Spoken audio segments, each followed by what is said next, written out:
Live, local, late breaking. This is KEZI 9 News at 6 with Matt Templeman, Renee McCullough, and Chief Meteorologist Marissa Walzen. Well, when you call 911, you expect help fast, but in some parts of Lane County where there's hundreds of miles of rural land and a diminished patrol force, you could be waiting for hours. KEZI 9 News reporter Sarah Hurwitz joins us live in the studio with an in-depth look at this public safety crisis. Sarah? Well, it's been an uphill battle for the Lane County Sheriff's Office for decades, with funding cuts making it nearly impossible to maintain a patrol force. And that's where the problem lies. Without enough deputies, it becomes a safety issue for residents, as well as firefighters and EMTs. As we take a look at this problem, we start near the water in a 45-mile rural fire district. Tucked away in the forest, among the calming rapids of the Mackenzie River, nearly 12,000 people call this place home.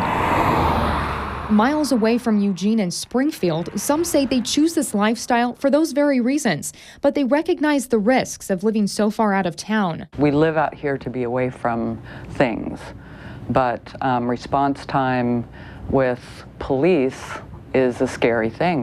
Kim Baxter is a longtime Vida resident. My dog's going crazy barking, so I come out of bed, go to let him out. I figure it's a deer or something outside. In the middle of the night, she describes an alarming scene just feet from her porch. A motorcycle parked in her driveway, the driver nowhere to be seen, and the 911 call that followed. I see someone running from down the highway back towards a Harley, and I told him, and he said, well, it sounds like they're leaving, so if you hear any breaking glass, then call us and we'll send somebody out. Nestled in the woods, her home is a 45-minute drive from Springfield city limits, miles of this highway between her and any help from law enforcement. I stayed up all night.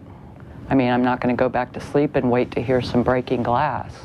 Just can't.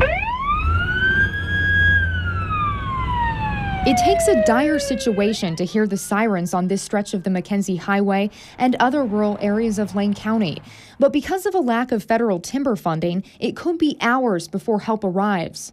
Let's say a call came in. Someone accidentally shot themselves in the leg, and the only deputy on patrol is in this town of Veneta. But that call came in nearly 60 miles away on the other edge of town. Here in Blue River, that could mean an hour wait time before a deputy arrives, a potential life or death situation. I'm dead.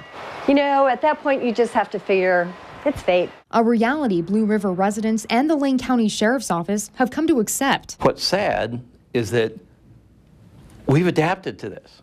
We've gotten used to this. And we're running our resources at this very, very limited level. 24353, where are you at? Lane County Sheriff Tom Turner says at any given time, there are only 3 Lane County Sheriff's deputies on patrol for a county nearly half the size of New Jersey, a byproduct of declining federal payments and a fixed property tax rate that hasn't matched inflation for more than 30 years. In 1978, there were 99 deputies on patrol. Now, there are only 20. If I could have anything, I'd love to be average. And how sad is that? I strive for mediocrity. Communities like Blue River suffer, and a ripple effect for firefighters and EMTs. If it's a gunshot situation, we're not going in until it's cleared, even if it's accidental, because we just don't know why it happened.